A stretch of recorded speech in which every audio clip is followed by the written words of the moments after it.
to WRPB and WRPB Studios. So the gentleman sitting next to me has been here, a while back. But times change, and I'm going to say this because of me. I have learned more about what he does and the value of it, and I wanted to bring him back in. So with me is Dr. Stuart Shipe, and what I was talking about was Chinese medicine, because I think we're all so much into, you go to the doctor, you get a prescription, and it's just really a Band-Aid.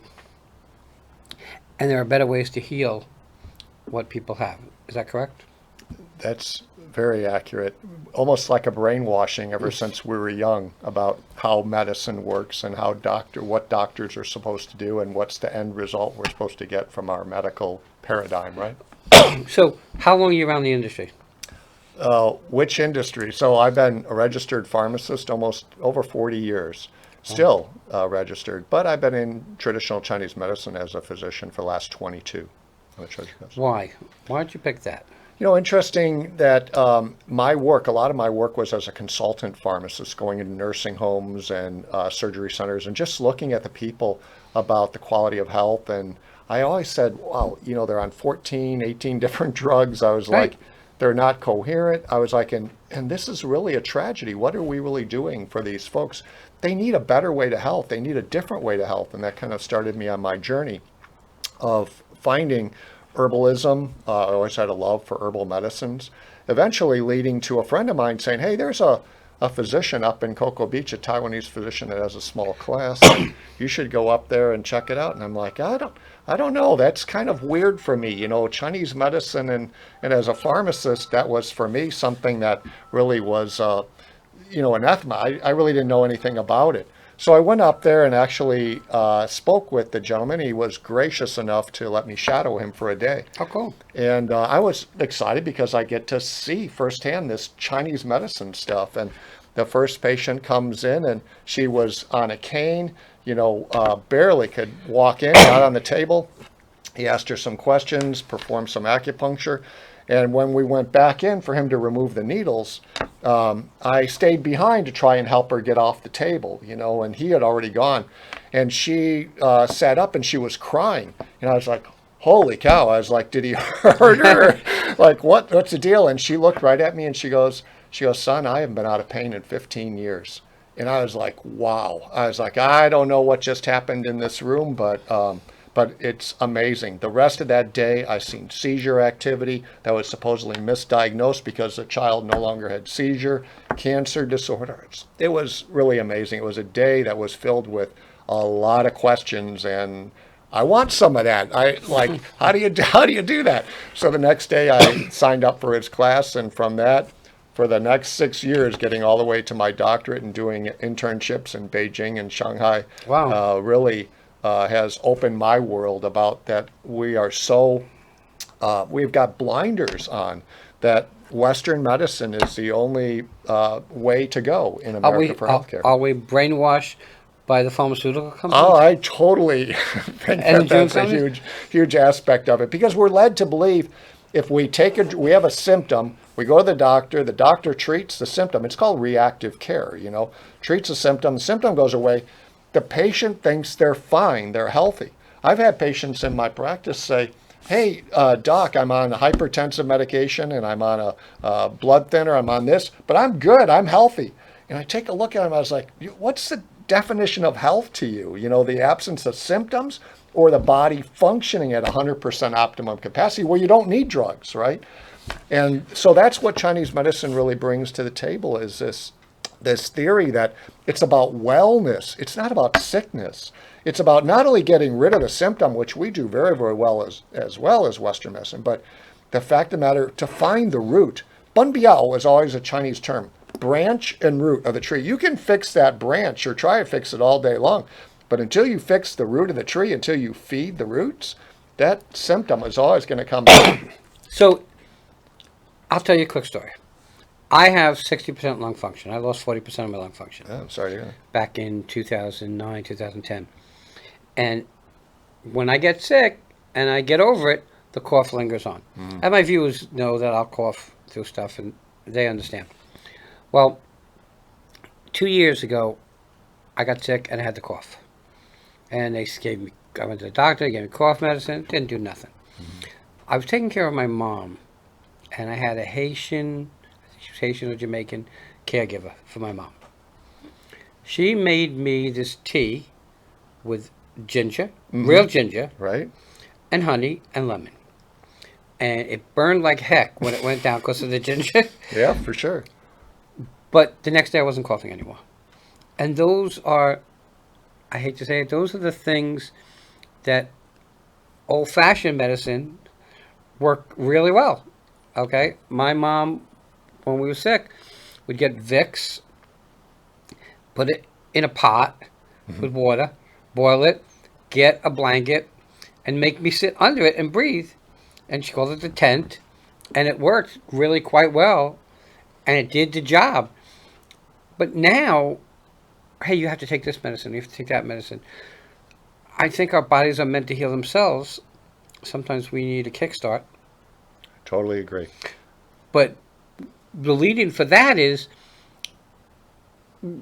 what you do, and correct me if I'm wrong, and I've been wrong a million times, is decide what the body needs to function properly. Yeah. Does the chiropractor play a part in what you do? In other words, can a chiropractor help get someone to a point where they're hurting, and they get them to a point, and then following Chinese medicine, stay at a healthy, better point? So a lot to unpack there, but so let's address chiropractic. And I'm not an expert in chiropractic, but let me go back into the roots. Chinese medicine is over 2,500 years old, and it started with a premise that people didn't have a lot of money. So you had to do therapies that were very, very effective, but you didn't have a doc. He would travel from village to village. You may not even have a sage that was over your village for care, right?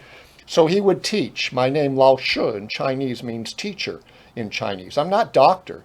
I'm a teacher. So I'm able to instruct my patients on how to maintain balance through lifestyle, through the use of herbal medicine, through the use of nutrition, through the use of exercise therapy like Tai Chi or we call it Qigong. And one of those aspects in Chinese medicine are the 5 foundations: acupuncture, Chinese herbal medicine, nutrition, exercise therapy, right? Tai Chi and Qigong, is Chinese body work. Not a lot of people know about this called Tui Na.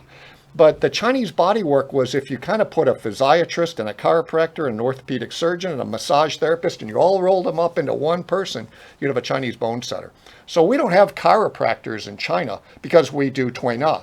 We don't have massage therapists per se medically in China because we do Tui Na. So that's the branch of Chinese medicine that deals with external fixations, fixing fractures, manipulating the spine, and providing those type of chiropractic treatments. Over the years, there's a lot of allied professionals and functional allied professionals, I would say, that like chiropractors, physical therapists, now even some nurse practitioners that are starting to utilize acupuncture, although they call it dry needling, utilize that therapy within their scope of practice. But it's really not Chinese medicine. It's never been that type of medicine to be used in that way. So we call it Shi point. Pain there, needle there, pain there, needle there. Why would you want to go to 6 years or 8 years of medical school to do that, right? Right. So there is a big learning curve, I think, in that regard, but we are trying to help make the message or have this message go out that acupuncture is safe and it is very, very effective if it's used by well-trained professionals that have been well educated in the art. So, because we have the internet, and everything on the internet is true, does the body have pressure points that don't need needles to help heal, like a headache or like a migraine? Oh, absolutely. Without using needles? Yeah, there's a lot of needle phobic, and rightly so, needle phobic people that I've run into over many, many years that are afraid of needles. Now, what needles we were exposed to that probably harbored that fear is, in our pediatric days, right? When we have needles coming at us or taking blood. But Chinese, not negating that, but most people are extremely surprised that when they receive acupuncture for the very first time, that it isn't painful, that they don't have, this dread and fear and pain after the needle has entered the skin, is because acupuncture needles are filiform. They're only like a cat's whisker. They're kind of like a single wire, where you have a hypodermic needle that has a bevel and actually cuts the skin. Right. Acupuncture needles don't cut the skin, they just separate the skin. And when you pull the needle out, the skin closes right behind it. So there's once in a blue moon, there may be a bruise or a little bit of a drip of blood, but it might be because it was too close to a capillary. So a lot of people are surprised about that. Is there any discomfort in getting those needles? Sometimes you feel pressure. Sometimes you feel warmth. I have patients that have told me that when the needles are in and they're let to relax, that a whole bunch of transformations start occurring. Their stomach starts rumbling, or they feel things moving in their body. Warm sensations, things releasing, tension going away, stress calming down, falling asleep on the table within, the first 5 to 10 minutes. Wow. So there's a lot of energy to this medicine, as well as just physical. It's not only what you can see, but a lot of the healing is what you can't see. It's interesting because what you know and what you teach and what you do can take hours of talking. I wanted to ask you this because I have to ask you this. In your practice, do you do cupping? We do. Mm-hmm. Do you do cupping with fire? We do. But I used to teach that too to other professionals. But here's the key: is fire cupping was always done in the ancient using bull's horns or metal or a lot of these archaic devices. I think today we have such great technology. I use a suction machine that provides an adequate but constant and consistent pressure on cups. We use plastic cups because they don't break when they hit the ground.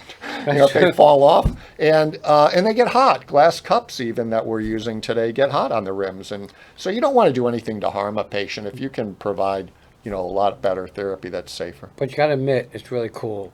I filmed it. Oh, for sure. Really cool. It was really cool to film. My wife, I did it, and we journaled it for the doc, and it was really kind of cool. I thought that it hurt her, but she said no, there was no pain at all. A lot of pressure. It's almost like getting an octopus attached to you. Yeah, she said, well, when you looked at her back, there were these big red spots. And I guess that's to bring the toxins to the surface. Is that the story? Yeah, it really doesn't break the vessels. There's other therapies in Chinese medicine like gua sha, which is a huge thing today about cosmetics, about getting enhanced circulation to the face and using these tools. But the traditional gua sha, gua means to scrape, and sha is a rash that comes from that. That is breaking vessels. Cupping pulls the skin, and the tissue releases some fluids. It's not really that welcome to the body to have fluids leaving the capillary network. So the body sends an inflammatory response. It sends an enhanced circulation response to that area of proposed damage. But there's really not any damage. We're just putting a lot of pressure on the external skin to pull the circulation to that area. And when you do that, you break up muscular knots, you enhance circulation, you clean out toxins. It's really, even cupping, just to have cupping to do detoxification is extremely successful. There's so many things to talk about. Like for me, my biggest problem is, I believe, is nutrition, because I won't eat the things that most want you to eat, which is green. I'm not really good at that. And I eat a little bit now, but my philosophy in the past was, if it's not fried, it's not worth eating. Okay? And if it's green, you don't eat it. And when you ask me how that's working for me, well, back then, I had a heart attack and triple bypass. And in 2023, I had 2 strokes. Yeah, I'm sorry. Wow, that's crazy. But I healed really well. I'm really blessed. And so I had a stroke, and then I did the surgery to put the stent in and clear the what you call it? Blockage. The blockage, and they put me on Plavix, and A blood thinner. a blood thinner, and 6 days later, I had another stroke. And they said my body, alcohol is resistant to Plavix. And they put me on another medication that's not a blood thinner. But its side effect is blood thinning, and I've been good ever since. And I've gone, they do the ultrasound on the neck, and I'm listening to the blood flow, and it's a great sound to hear their blood swishing through. Yeah. But though my heart attack was pre-warned less than 10 weeks before I had it. I had an ANS test. You ever hear of an ANS test? Almost nobody hears about it. And then I had 115 pounds of blood work done. And when I went to see the doctor, he said, Wayne, this is life.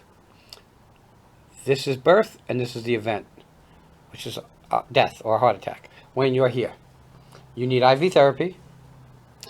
You need to eat raw and green. Right. And you need to go to the beach and ground yourself. Well, I'm a guy, and sometimes we're stupid. So I didn't do any of those things. And then less than 10 weeks later, I had a heart attack and triple bypass. To this day, what I hear most about any doctor I go to, and I don't care if it's my regular internist, he says, Wayne, going to the beach, taking off your shoes and walking and grounding yourself might sound silly, but it is super important. Does that fall within Chinese medicine? Sure. I mean, even Lao Tzu, one of the, we think, originators of one of the many philosophies in Chinese medicine, always said, a walk in nature restores the soul. So we have wonderful, amazing therapies though today that mimic that. PEMF therapy, pulsed electromagnetic frequencies. Okay. That mimic the Earth's gravitational pull on us. It's interesting, just stepping back from what you said, that our concept of health is we're either healthy or we're sick. But your doctor alluded to the fact that health is a spectrum. Health is when we're born, and then when we die, there's a huge range in between that. Where the Chinese really excel is finding that initial imbalance. Because I can't tell you, Wayne, how many people have a lot of women, been to my office and they say, I've been diagnosed with fibromyalgia, chronic fatigue immunodeficiency syndrome. I've been in this autoimmune disease. But you know what? They work up all the labs and there's nothing wrong with me. They say that it's in your head. And today we're dealing with things like mold infestation, aspergillus and penicillinase and Lyme and all COVID, COVID long hauler, which I really think they can't fix the problem. That's why they call it a long hauler. They should have nipped in the bud at first. But irregardless, the case is that there's this body starting to malfunction. How do you know what's your cholesterol level right now? How do you know how much blockage is in your carotid artery? You really don't. I mean, we could use Dopplers and we could really find that information, but seemingly I'm good, right? Right. You go through life until... And you're getting blockage and you don't think about it because you don't know it. Right. And then it totally crashes you. Right. So that should have been, you said, well, the problem started maybe a couple of months or 10 months or before that. 10 weeks. No, the problem started years before that.